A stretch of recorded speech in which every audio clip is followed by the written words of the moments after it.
ఏకామ్రనాథాయ నమః శివాయ. శ్రీ జంబుకేశాయ నమః శివాయ. శ్రీ అరుణాచలేశాయ నమః శివాయ.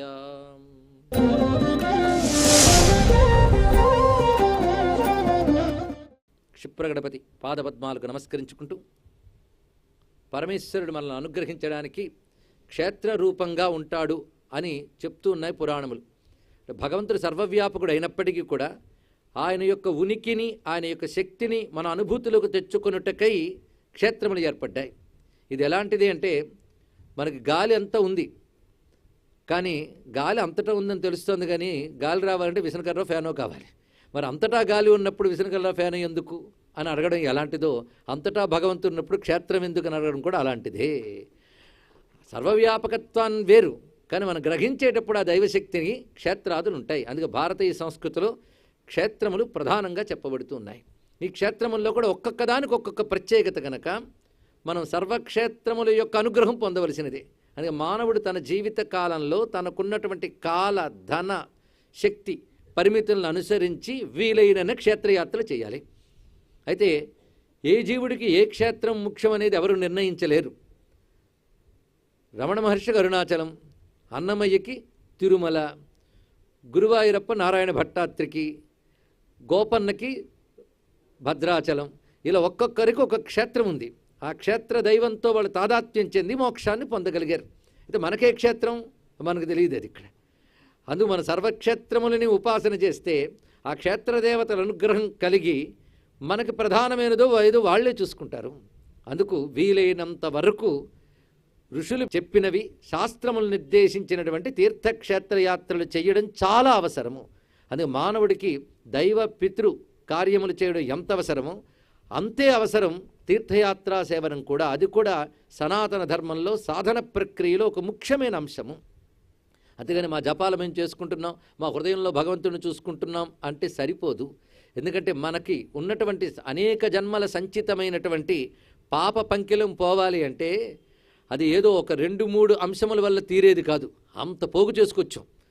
దాన్నంతటి ప్రక్షాళన చేసుకోవాలి అంటే ఆయా క్షేత్ర తీర్థయాత్రల యొక్క అనుగ్రహం అవసరం. అయితే వెళ్ళగలిగే వెళతాం, వెళ్ళలేనివి శ్రవణం చేసి భావనాపూర్వకంగా చేస్తే అటువంటి సిద్ధి లభిస్తుంది. అటువంటి భావనాపూర్వక క్షేత్రయాత్ర చేస్తూ ఉన్నాం మనం ఇప్పుడు. అది పంచభూతలింగ యాత్ర. ఇది శ్రద్ధగా మనం గ్రహించగలిగితే మన శరీరమే పంచభూతముల మహిమని తెలుసుకుంటే అందులో లీనమై ప్రకాశించేవాడే పంచభూతలింగ రూపుడైన పరమేశ్వరుడు అని స్పష్టమవుతుంది. అలా క్రమంగా పంచతత్వములన్నీ శివుని వల్లనే ఉనికి కలిగి ఉన్నాయి గనక పంచతత్వములన్నిటా ఉన్న శివుని పొందడమే పంచభూత క్షేత్రయాత్ర. పంచతత్వం మనం చెప్పుకున్నాం. శబ్దస్పర్శ రూపరస గంధములు, పంచభూతములు, పంచ జ్ఞానేంద్రియాలు, పంచ కర్మేంద్రియాలు, పంచప్రాణాలు.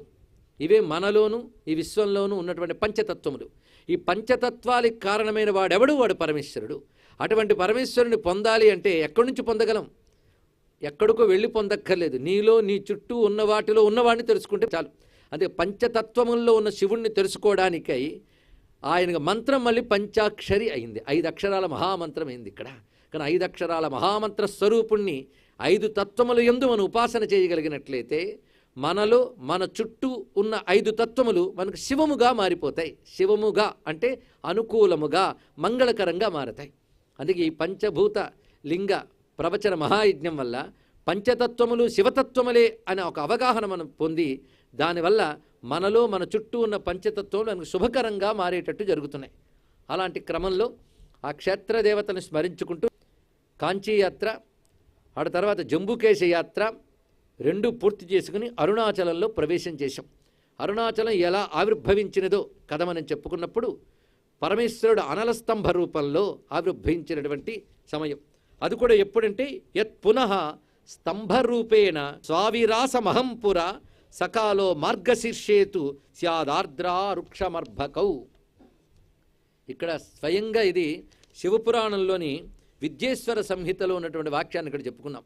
పరమేశ్వరుడు మహాలింగ స్తంభముగా, అగ్నిస్తంభముగా తనను తాను వ్యక్తపరచుకున్నటువంటి సమయం ఏంటంటే మార్గశీర్ష మాసం, ఆర్ద్రా నక్షత్రం. అందుకే శివుడికి ప్రధానంగా ఆర్ద్రా నక్షత్రం అంటాం. మనం జాగ్రత్తగా చూసి ఆర్ద్ర అనే మాటలో రుద్ర శబ్దం దాగి ఉన్నది, పరిశీలించండి. అదొక విశేషం. అందుకే ఆర్ద్రా శబ్దం కనబడగానే అగ్ని శోమాత్మక లక్షణం కలిగినటువంటి ఒక అద్భుతమైనటువంటి స్వరూపం. పరమేశ్వరుడికి నిజానికి ఒక నక్షత్రంలో పుడతాడా, ఒక తిథినాడు ఆవిర్భవిస్తాడా? ఆయన వచ్చిన తర్వాత కాలం వచ్చింది. ఆయన వచ్చిన తర్వాత అంటే అందుకు ముందు లేడా? ఆయన ఎప్పుడూ ఉంటాడు.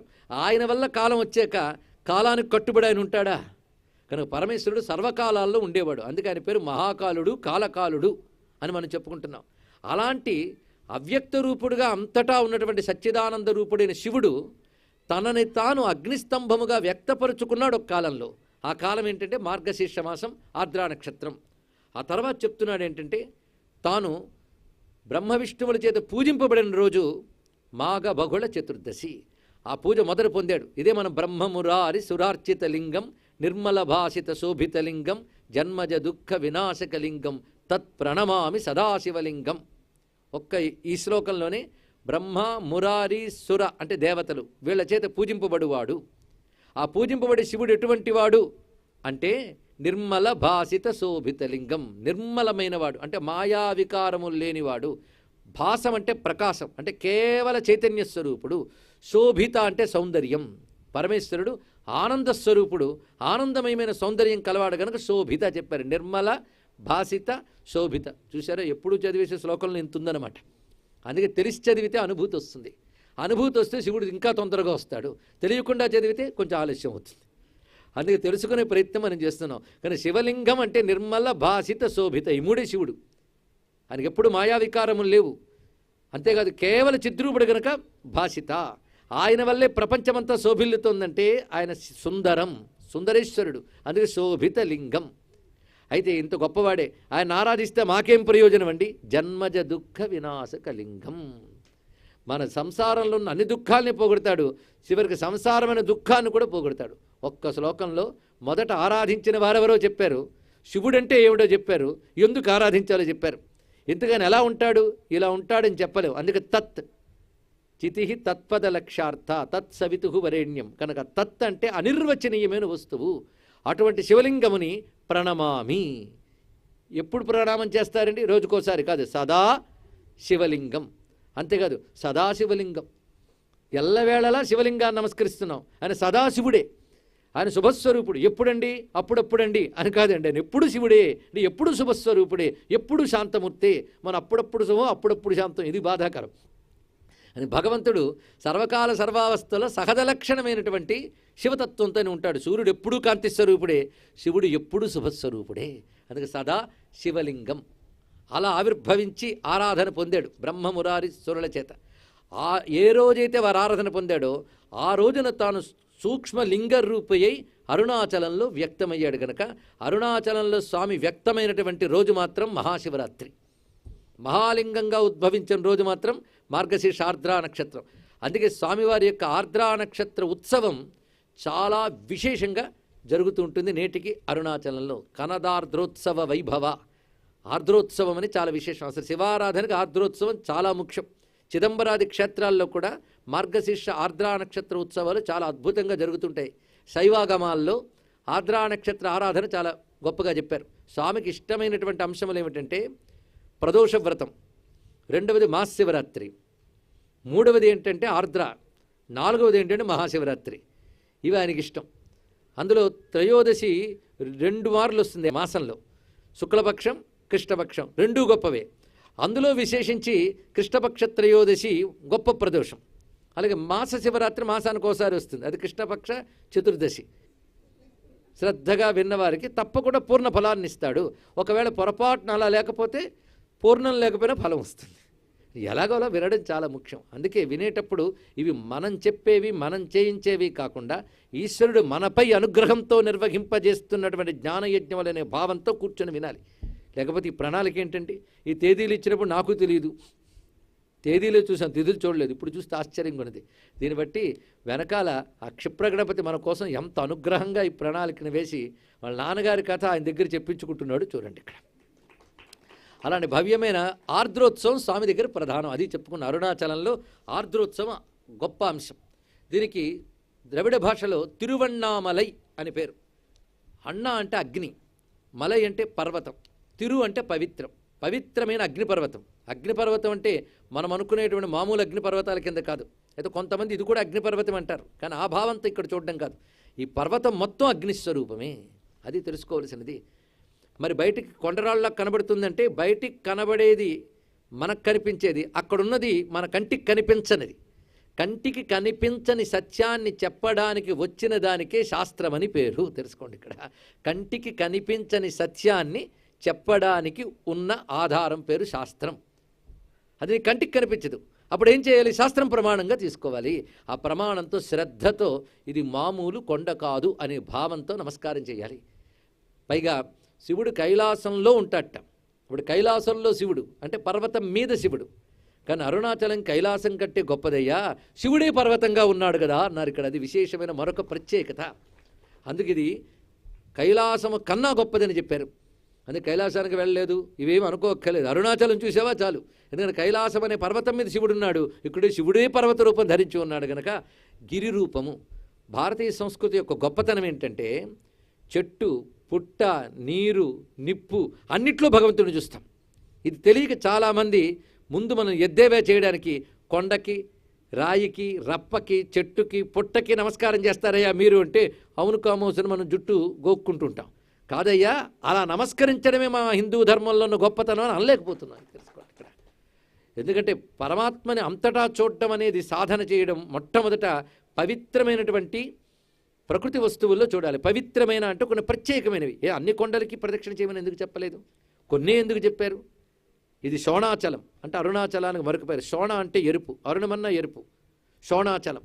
అలాగే వెంకటాచలం, అహోబలం, గోవర్ధనగిరి, హిమవద్గిరి, వింధ్యగిరి, ఇవి పవిత్రమైన పర్వతాలుగా మనకు చెప్తున్నారు. కనుక ఇవి దేవతా స్వరూపాలు. ఎన్నో కొండలు ఉన్నాయి, వాటి గురించి ఎందుకు చెప్పలేదు, వీటిని ఎందుకు చెప్పారనేది ఆలోచించాలి. అలాగే మరొక చిన్న కొండ ఉన్నది, ఆ విషయం తర్వాత చెప్దాం. ప్రస్తుతం మాత్రం అరుణగిరి చెప్పుకుందాం. అరుణగిరి ప్రత్యేకత ఏంటంటే అది సిద్ధభూమి. సిద్ధభూములు మూడింటి గురించి శాస్త్రములు చెప్తున్నాయి. అంటే ఇంకా అనేక చోట్ల ఈ పవిత్రమైన పర్వతాల్లో నేటికి సిద్ధపురుషులు ఉన్నారు. వాళ్ళ వయస్సులు కొన్ని వేల లక్షల సంవత్సరాలు ఉన్నవాళ్ళు కూడా ఉన్నారు. వాళ్ళు జీవన్ముక్తులు, కానీ యోగ సిద్ధి చేత వాళ్ళ దేహము ఎంతకాలమైనా ఉండగలదు. అలాంటి మహాపురుషులు, ఋషులు నేటికి భారతదేశంలో ఉన్న పవిత్ర అరణ్య పర్వతాల్లో ఉన్నారు. అందుకే భారతదేశం చాలా గొప్పది, వారి యొక్క తపశ్శక్తి ప్రసరిస్తూనే ఉంటుంది. అయితే ప్రధానంగా సిద్ధక్షేత్రాల్లో మూడింటి గురించి సిద్ధపురుషులు చెప్తూ ఉంటారు. ముఖ్యంగా మహావతార్ బాబాజీ సంప్రదాయానికి చెందినటువంటి పరమహంస యోగానంద మొదలైన వారు చెప్పినటువంటి ప్రకారంగా మనం పరిశీలిస్తే సిద్ధభూములు ఎన్నో ఉన్నప్పటికీ మూడింటిని ప్రధానంగా చెప్పారు. ఒకటి హిమాలయాలు, రెండవది శ్రీశైలం, మూడవది అరుణాచలం. ఇక్కడ నేటికి కూడా ఎందరో సిద్ధపురుషులు ఉన్నారు, మహాత్ములు ఉన్నారు. పైగా వాళ్ళందరూ శివుడి దగ్గర, అరుణాచలం దగ్గర గొప్ప మహిమ ఏంటంటే నీకు సంబంధించిన పనికిమాలిన అహంకారాలని తగలబెట్టేస్తాడు. ఇక్కడ జాగ్రత్తగా మాట విన్నాం, పనికిమాలిన అహంకారం అని. అంటే పనికొచ్చే అహంకారం ఒకటి ఉందన్నమాట అని వెంటనే సందేహం కలిగింది కదా, కలగాలి. పనికిమాలిన అహంకారం ఒకటి ఉంది మనకి. ఆ పనికిమాలిన అహంకారం ఒకటి ఉండడం వల్ల పనికిమాలిన బ్రతుకులు ఎన్నో పొందవలసి వస్తుంది ఇక్కడ. అంటే వ్యర్థాహంకారం అని. వ్యర్థాహంకారం అంటే ఏమిటంటే దేహాహంకారం. అది ఇక్కడ దేహోస్మి అనే భావన, దేహాత్మ భ్రాంతి అని వేదాంత భాషలో చెప్తారు. దేహమే నేను అనుకునేటువంటి అహంకారం అజ్ఞానం. అసలు అహంకారం తీసేయడమా? మరి ఉంది కదా, ఎక్కడ తీసి పారేస్తావయ్యా? నేను అహంకారాన్ని తీసాను అన్నాడు ఒక ఆయన. నేను అహంకారాన్ని తీసాను. ఎవరు తీశారు? నేనంటే అహమేగా, కనుక తీయలేదన్నాడు ఒక ఆయన. అది లోపల ఉంది. నేను అహంకారాన్ని తీసేసానని అహంకారం అడుగుందనమాట. కనుక నేను ఎక్కడికి పోయింది? కనుక నేను ఎవడు తీయలేడు. ఎన్ని తీసేసినా దేన్ని తీయలేమో దాని పేరే నేనన్నాడు ఒక పెద్ద ఆయన. ఆలోచించండి, ఎన్ని తీసేసినా అంటే ఒక్కసారి మఠం వేసి కూర్చుని నేను కానిదేమిటని ఆలోచించండి. నేను తెలుసుకోవడానికి పెద్ద వేదాంతాలేం చదవక్కర్లేదు. మఠం వేసి కూర్చోండి, నేను కానిదేమిటి? నా ఇల్లండి, నా వాహనం అండి అని ముచ్చటపడుతున్నాగా, అది నా అన్నావు కానీ నేను కాదు కదా, తీసేదండి. తీసేయంటే వెంటనే పేపర్లు చించేసే, ఇల్లు నుంచి పారిపోను కదా, మనస్సు నుంచి తీసేసాయి. కనుక ఒక్కొక్కటి తీసుకుంటూ వెళ్ళు. నేను వస్తువును పొందడం కోసం దేన్ని నేను అనుకుంటున్నావో ఒక్కొక్కటి తీసాయి. ఆఖరికి నేను అంటే శరీరం దాకా వస్తావు. అక్కడ ఆలోచించు, నా శరీరం అంటున్నావా, నేను శరీరం అంటున్నావా? వచ్చింది కదా. మళ్ళీ నా శరీరంలో నా కాళ్ళు, నా చెవి, నా ఇంద్రియాలు. ఆ మాటకి నా మనస్సు చాలా మంచిదండి. మళ్ళీ నా మనస్సు, నా వచ్చింది ఎప్పుడు, నేను వేరు అది వేరు అని తెలిసింది కదా. ఇలా ఒక్కొక్కటి నా నా నా తీసేసాయి. కానీ ఒక్కటి తీయలేని వస్తువు ఉండిపోతుంది. ఏంటి?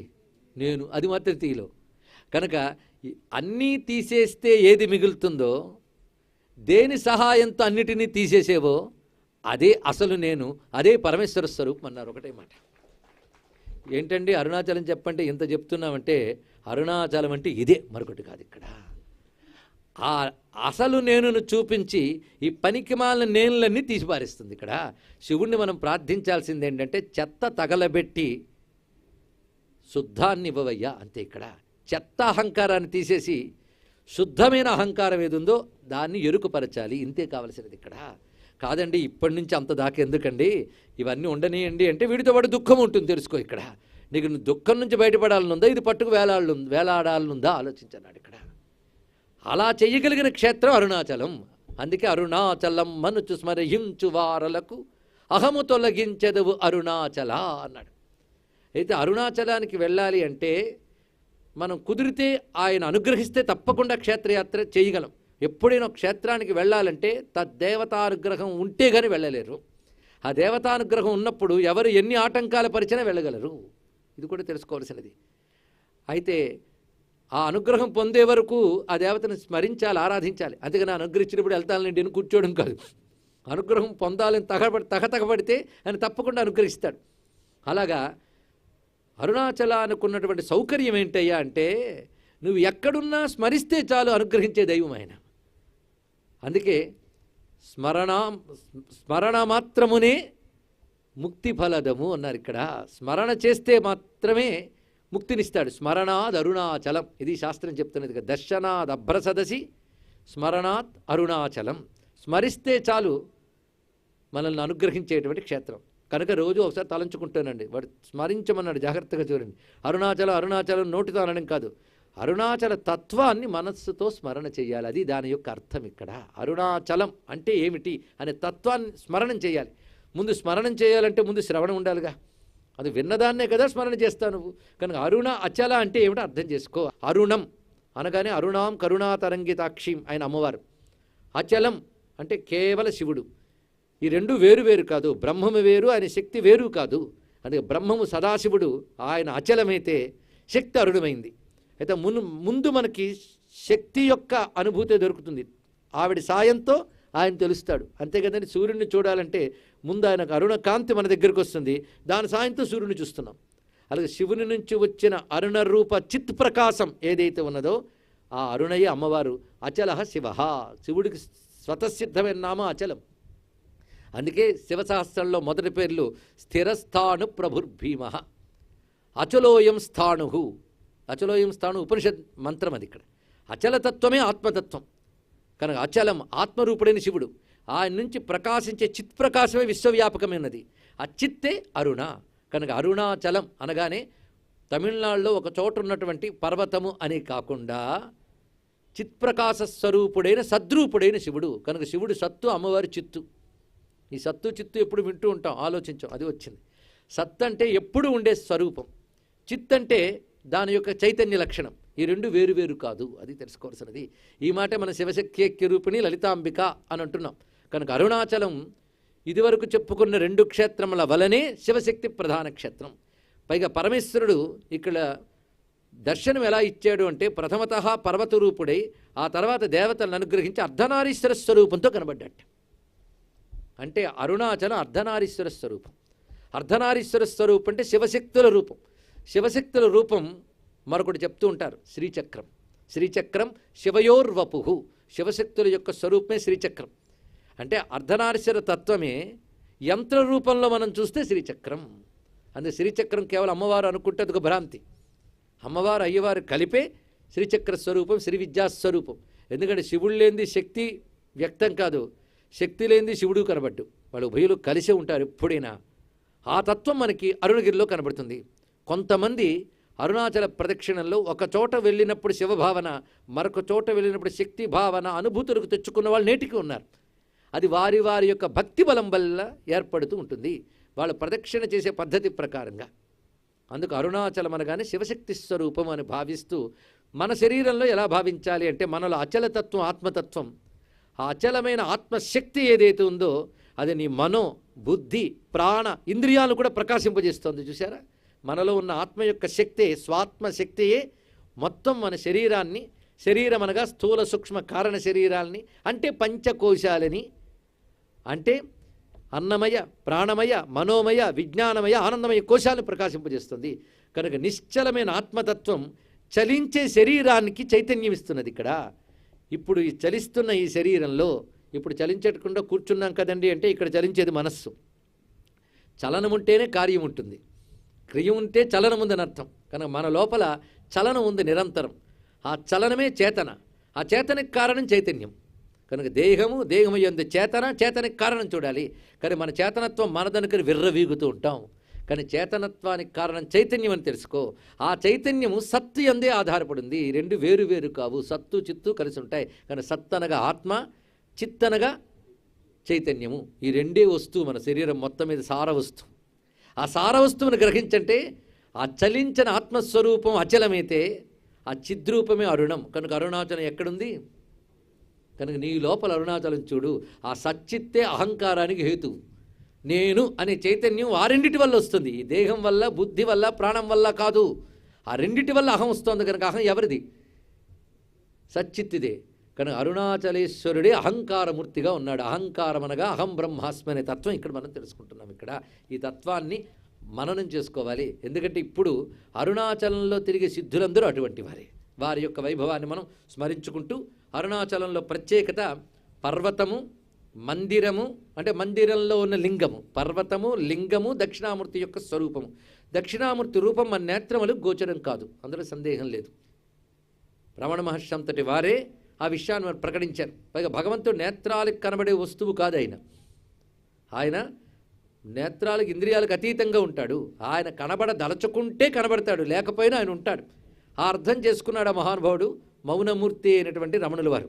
అందుకే మౌనస్వరూపమైన దక్షిణామూర్తిని అర్థం చేసుకున్నాడు. మౌన వ్యాఖ్య ప్రకటిత పరబ్రహ్మతత్వం. ఇక్కడ ఈ గిరిపై దక్షిణామూర్తి ఉన్నాడు అన్న మాటలో ఉన్న అంతరార్థం చూడాలి. అరుణాచలానుకున్న రహస్యం ఏంటంటే సృష్టిగతమైన, స్థితిగతమైన అహంకారం అక్కడికి వచ్చుకుపోయింది, అవునా లేదా? కానీ అహంకారాన్ని పోగొట్టే క్షేత్రమే అరుణాచలం అని అక్కడ చూపిస్తున్నాడు. అలాంటి అహంకారాన్ని పోగొట్టాలి అంటే అహం ఏంటో తెలుసుకుంటే ఇది పోతుంది. అహమేంటో చెప్పేటువంటి స్వరూపమే దక్షిణామూర్తి యొక్క స్వరూపము. సోహంభావ ప్రకటనమే తన చిన్ముద్ర ద్వారా చూపించాడు. అందుకే ఆ మూర్తి ప్రధానంగా అక్కడ ఉన్నటువంటి మూర్తి. కనుక అరుణాచలం కూడా జ్ఞానప్రధాన క్షేత్రమే. అందుకే అరుణాచలాన్ని ఆశ్రయించిన వారందరూ ఆ జ్ఞానాన్ని పొంది ముక్తి పొందిపోయారు. అయితే నేటికి కూడా ప్రదక్షిణలు చేసి సంతానం పొందిన వారు వీళ్ళందరూ ఉంటారు. కానీ ప్రధాన ప్రయోజనాలు పరమ ప్రయోజనాలు కావండి. పరమార్థ జ్ఞానమే పరమ ప్రయోజనం. అది ఇవ్వగలిగే శక్తి అరుణాచల మననంలో మనకుంది.